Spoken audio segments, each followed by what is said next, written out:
আমাদের গ্রামাঞ্চলে তারা আয়ুর্বেদ বা এই সমস্ত গুলো জানে, কিছু টোটকা জানতেন, যেটাও আয়ুর্বেদের খুঁটিনাটি অংশ। হ্যাঁ, যেগুলো খাওয়া দাওয়ার বিচার, সকালে খাবে না, সন্ধ্যায় খাবে না, এগুলো একটু বিচার রয়েছে।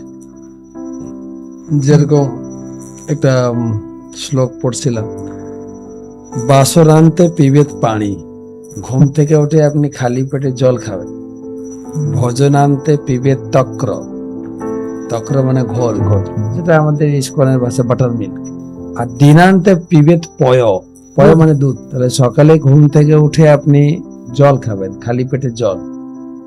দুপুরে যা খান, আপনার লাঞ্চ, পুরো লাঞ্চ খাওয়ার পরে অবশ্যই আপনি একটু বাটার মিল্ক বা ঘোল খাবেন।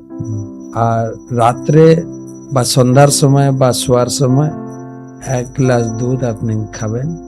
বৈদ্যম কি প্রয়োজন, ডাক্তারের কি দরকার, এই তিনটা মেনটেন। এগুলো গ্রামাঞ্চলের লোক জানতেন। যে উড়িষ্যাতে একটা কথা আছে, মুড়ি খাই কি পিব পানি, তার টঙ্কা নব বৈদ্য ছানি। আপনি মুড়ি খাওয়ার পরে যদি জল খান, ডাক্তার কাছে আপনাকে যেতেই হবে। মুড়ি খেয়ে সঙ্গে সঙ্গে জল খাওয়া যাবে। মানে কিছু কিছু জিনিস লোকেরা জানতো, তার ফলে তারা নিজেরাই নিজের শরীরে চিকিৎসা করার মতো এটা মেনটেন করতেন।